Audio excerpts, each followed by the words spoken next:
योगी के पहुंचते ही रोहिंग्या मुसलमान के खिलाफ इतिहास का सबसे बड़ा एक्शन। 400 पकड़े गए, कोई खेत के रास्ते भागा तो कोई बाढ़ के पानी के रास्ते। यूपी में चल रही थी मिनी पाकिस्तान बनने की तैयारी।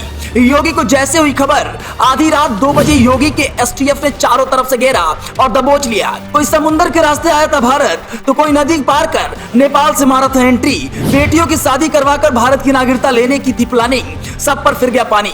भारत के प्रमुख तीर्थ स्थलों में से एक मथुरा वृंदावन में इतनी बड़ी साजिश चल रही थी, जिसकी खबर लगने के बाद कुछ दिन और देर हो जाती तो सब कुछ खत्म हो जाता।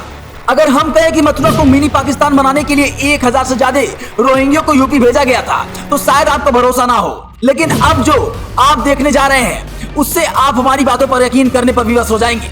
1000 से ज्यादा लोग बहुत ही सातिराना तरीके से भारत में दाखिल हुए और इनकेस आप टारगेट पट्टा यूपी, ये सारी जानकारी हाथ लगते ही योगी ने आधी रात जारी किया ऑर्डर।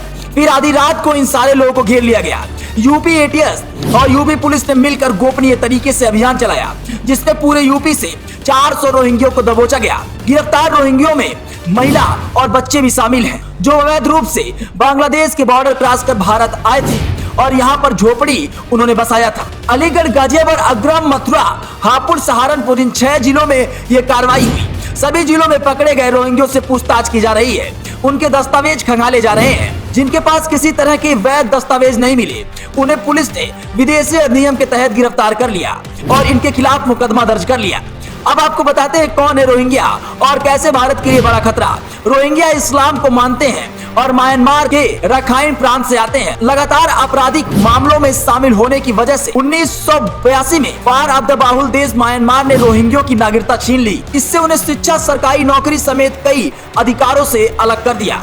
तभी से म्यांमार रोहिंग्या के खिलाफ बहिष्कार जारी है। लगभग 20,000 से ज्यादा रोहिंग्या अब तक भारत में प्रवेश कर चुके हैं और इनकी संख्या लगातार बढ़ती जा रही है। भले इस्लाम मानते हो, लेकिन चौहान इस्लामिक देश ने स्वीकार करने से मना कर दिया।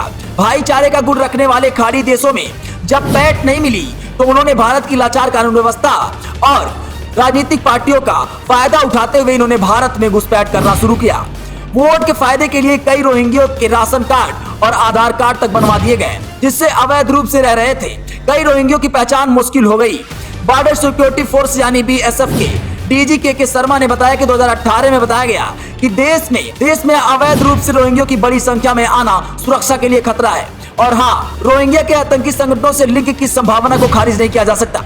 वही रिपोर्ट्स के मुताबिक रोहिंग्या छोटी मोटी चोरी से लेकर लूटपाट, हत्या, डकैती जैसी आपराधिक मामलों में भी संलिप्त रहते हैं। आपको याद होगा 2020 में दिल्ली में शाहीन बाग और जाफराबाद में CAA के खिलाफ प्रोटेस्ट हुआ, तब भी हजारों की संख्या में रोहिंग्या ने हिस्सा लिया और अब योगी सरकार इनकी पहचान कर इन पर सख्त कार्रवाई कर रही है। तो ये खबर आपको कैसी लगी? अगर ऐसी और भी खबरें देखना चाहते हैं तो हमारे चैनल को सब्सक्राइब करना ना भूलें और इस वीडियो को अधिक से अधिक शेयर करें।